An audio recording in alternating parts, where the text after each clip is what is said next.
राधे कृष्ण आप सभी को। कार्तिक मास महात्म्य अध्याय 4। नारद जी ब्रह्मा जी से कहते हैं कि हे ब्राह्मण, कार्तिक मास में जो दीपदान होता है उसका महात्म्य कहिए।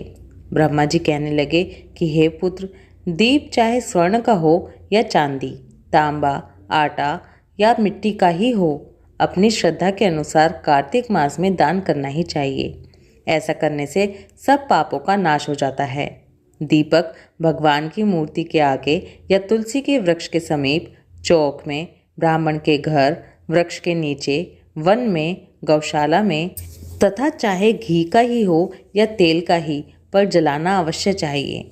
जो ब्राह्मण के घर पर दीपक जलाता है उसको अग्निष्टोम यज्ञ का फल प्राप्त होता है, और जो आकाश में ऊंचा दीपक जलाता है उसके धन की वृद्धि होती है तथा वैकुंठ का वास मिलता है।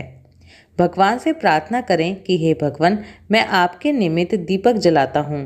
कार्तिक में मथुरा, माघ में प्रयाग और वैशाख में हरिद्वार का वास अति उत्तम होता है।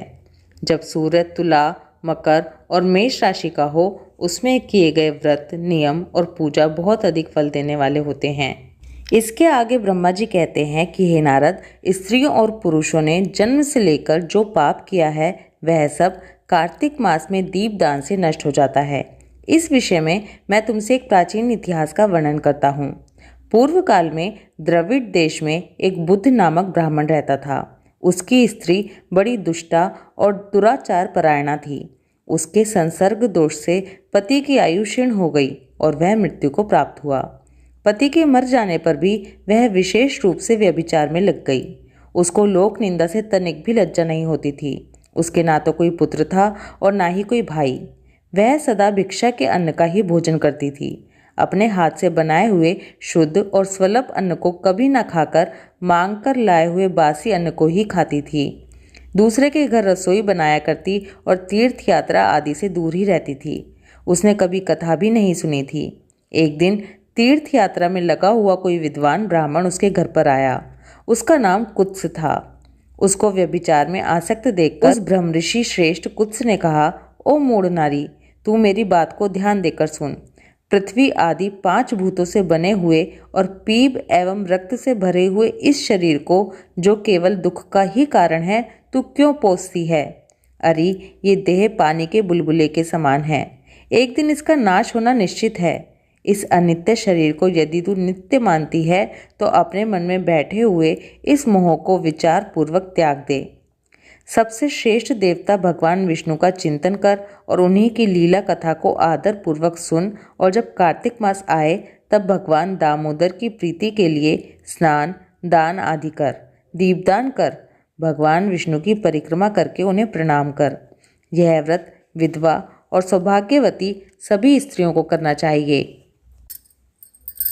यह सब पापों की शांति और समस्त उपद्रवों का नाश करने वाला है। कार्तिक मास में निश्चय ही दीपदान भगवान विष्णु की प्रसन्नता बढ़ाता है।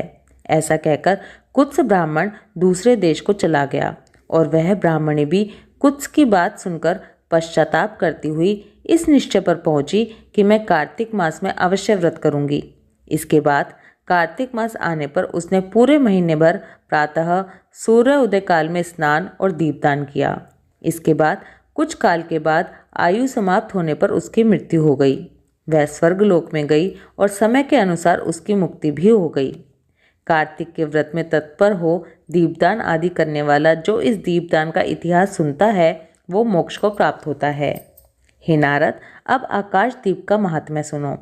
कार्तिक मास आने पर जो प्रातः स्नान में तत्पर हो फिर आकाश दीप का दान करता है, वह सब लोकों का स्वामी और सब संपत्तियों से संपन्न होकर इस लोक में सुख भोगता और अंत में मोक्ष को प्राप्त होता है। इसलिए कार्तिक में स्नान, दान आदि कर्म करते हुए भगवान विष्णु के मंदिर के कंगूरे पर 1 मास तक अवश्य दीपदान करना चाहिए। महाराज सुनंद ने चंद्र शर्मा ब्राह्मण के बताए अनुसार 1 मास तक विधि पूर्वक व्रत किया। वे कार्तिक में प्रतिदिन प्रातःकाल स्नान करके पवित्र होते और कोमल तुलसी दलों से भगवान विष्णु की पूजा करके रात में उनके लिए आकाश दीप दिया करते थे। दीप देने के समय वे इस मंत्र का उच्चारण करते थे। दामोदराय विश्वाय विश्वरूप धराय च नमस्कृत्वा प्रदास्यामि वयोम दीपम हरिप्रियम। अर्थात मैं सर्वस्वरूप एवं विश्वरूपधारी भगवान दामोदर को नमस्कार करके यह आकाशदीप देता हूँ जो भगवान को परम प्रिय है। देवेश्वर, इस व्रत से आप मेरी भक्ति बढ़े, इस भाव से प्रार्थना करके राजा सुनंद दीपदान किया करते थे। ब्रह्म मुहूर्त में उठकर वे पुनः आकाशदीप देते थे। उनका प्रातःकाल स्नान और भगवान विष्णु की पूजा का क्रम नियम पूर्वक चलता रहा। मास की समाप्ति पर उन्होंने व्रत का उद्यापन करके आकाशदीप के नियम को भी समाप्त किया और ब्राह्मणों को भोजन कराकर इस विष्णु व्रत की पूर्ति की। इस पुण्य के प्रभाव से राजा ने इस लोक में स्त्री, पुत्र, पौत्र और स्वजनों के साथ लाख वर्षों तक पार्थिव भोगों का उपभोग किया और अंत में स्त्रियों सहित सुंदर विमान पर आरूढ़ हो 4 भुजाधारी शंख, चक्र, गदा आदि आयुधों से सुशोभित होकर पीताम्बरधारी विष्णु का सा दिव्य शरीर पाकर मोक्ष का आश्रय लिया। वे विष्णु लोक में भगवान विष्णु के ही समान सुखपूर्वक रहने लगे।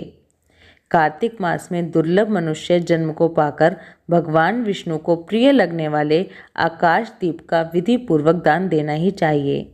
जो संसार में भगवान विष्णु की प्रसन्नता के लिए आकाशदीप देते हैं वे कभी अत्यंत क्रूर मुख वाले यमराज का दर्शन नहीं करते। एकादशी से, तुला राशि के सूर्य से या पूर्णिमा से लक्ष्मी सहित भगवान विष्णु की प्रसन्नता के लिए आकाशदीप प्रारंभ करना चाहिए। नमः पितृभय प्रेतेभ्यो नमो धर्माय विष्णवे नमो यमाय रुद्राय कांतार्पतये नमः। अर्थात पितरों को नमस्कार है, प्रेतों को नमस्कार है, धर्म स्वरूप विष्णु को नमस्कार है, यमराज को नमस्कार है तथा दुर्गम पथ में रक्षा करने वाले भगवान रुद्र को नमस्कार है। इस मंत्र से जो मनुष्य पितरों के लिए आकाश में दीपदान करते हैं उनके वे पितर नरक में भी हों तो भी उत्तम गति को प्राप्त होते हैं। जो देवालय में, नदी के किनारे, सड़क पर तथा नींद लेने के स्थान में दीपदान देता है उसे सर्वतोमुखी लक्ष्मी प्राप्त होती है। जो ब्राह्मण या अन्य जाति के मंदिर में दीपक जलाता है वह विष्णु लोक में प्रतिष्ठित होता है। जो कीट और कांटों से भरी हुई दुर्गम एवं ऊंची नीची भूमि पर दीपदान करता है वह नरक में नहीं पड़ता। पूर्व काल में राजा धर्मनंदन ने आकाश दीपदान के प्रभाव से श्रेष्ठ विमान पर आरूढ़ हो विष्णु लोक को प्रस्थान किया।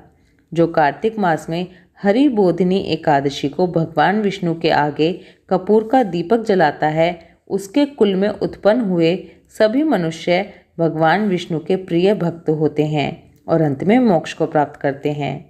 पूर्व काल में कोई गोप अमावस्या तिथि को भगवान विष्णु के मंदिर में दीपक जलाकर तथा बार बार जय जय का उच्चारण करके राज राजेश्वर हो गया था। मनुष्य के पितर अन्य पितृगणों के साथ सदा इस बात की अभिलाषा करते हैं कि क्या हमारे कुल में भी कोई ऐसा उत्तम पितृभक्त पुत्र उत्पन्न होगा जो कार्तिक में दीपदान करके श्री केशव को संतुष्ट कर सकेगा। कार्तिक में घी या तिल के तेल से जिसका दीपक जलता रहता है उसे अश्वमेध यज्ञ से क्या लेना है। जिसने कार्तिक में भगवान केशव के समक्ष दीपदान किया है उसने संपूर्ण यज्ञों का अनुष्ठान कर लिया और समस्त तीर्थों में गोता लगा लिया। लीलावती वैश्या दूसरे के रखे हुए दीपक को ही जलाकर शुद्ध हो अक्षय स्वर्ग को चली गई थी। इसलिए रात्रि में सूर्यास्त हो जाने पर घर में, गौशाला में, देव वृक्ष के नीचे तथा मंदिरों में दीपक जलाकर रखना चाहिए। देवताओं के मंदिरों में, शमशानों में और नदियों के तटों पर भी अपने कल्याण के लिए घी आदि से 5 दिनों तक दीपक जलाने चाहिए। ऐसा करने से जिनके श्राद्ध और तर्पण नहीं हुए हैं वे पापी पितर भी दीपदान के पुण्य से परम मोक्ष को प्राप्त हो जाते हैं। कार्तिक मास महात्म्य अध्याय 4 समाप्त। ओम नमो भगवते वासुदेवाय। राधे कृष्णा।